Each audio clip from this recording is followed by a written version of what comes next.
Hi, I just want to share a little bit about effective velocity.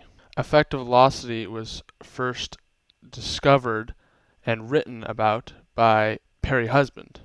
And I'm going to go a little into about what effective velocity actually is. To start off, I want to talk about the radar gun. The radar gun is what tracks real velocity.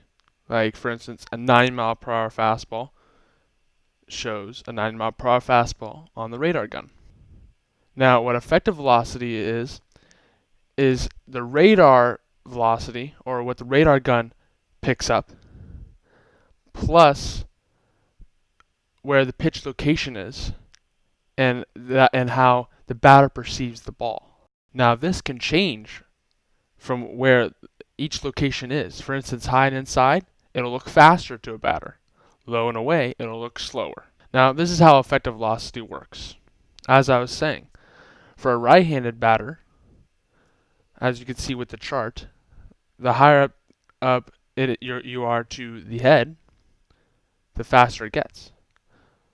The farther away it gets from your head, or low and away, the miles per hour subtracts. And that's based on perception. Now, as a pitcher, what you don't want to do is to throw onto the zero line, which is highlighted with a yellow line, because anywhere on this line, it looks the same amount or same miles per hour to the hitter on any spot on that line. So high and outside or low and inside. Now here are where things get interesting. Now if you throw a 90 mile per hour fastball down the middle, then if you then take that 90 mile per hour fastball and then throw it again low and away, it'll look as an 85 mile per hour fastball, just because of the perception of the hitter. Now, for the other side, if you throw higher and inside, the miles per hour will increase. Instead of 90 miles per hour, it will be a 95 mile per hour fastball. Now, why is this important?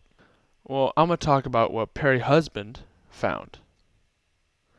Perry Husband looked at thousands of MLB hits.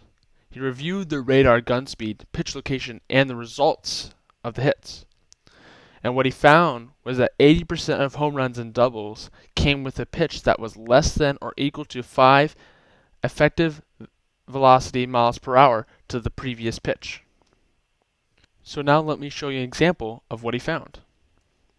Now let's say a pitcher threw 85 mile per hour fastball, where this yellow square is, but actually to the hitter it's 83 mile per hour fastball.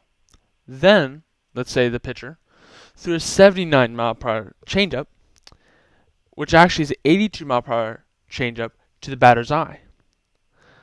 Now because of this, it looks to the batter's eye like the actual speeds haven't changed at all. And when you subtract the 83 and 82, it's just 1, which is within the 6.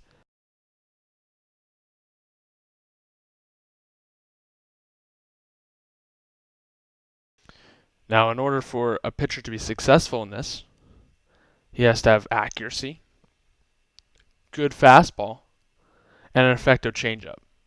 Now, an example of what this might look like is throwing a 90 mile per hour fastball high and in, and then a low and away changeup at 79 miles per hour. These two combined will totally fool the hitter. Now, for a catcher, what he should try to get from this is the call sequence. You want to know what you're going to call. You want to know how you're going to call it, and based on the hitter, what pitches you're going to throw it to him.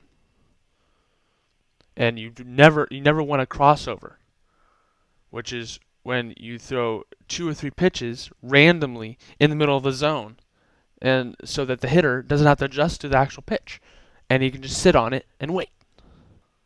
Now for hitters, what they want to get from this is they want to observe the pitcher and learn what they're throwing, and they want to wait. Look for the sequences. Look for the patterns of what the pitchers are throwing.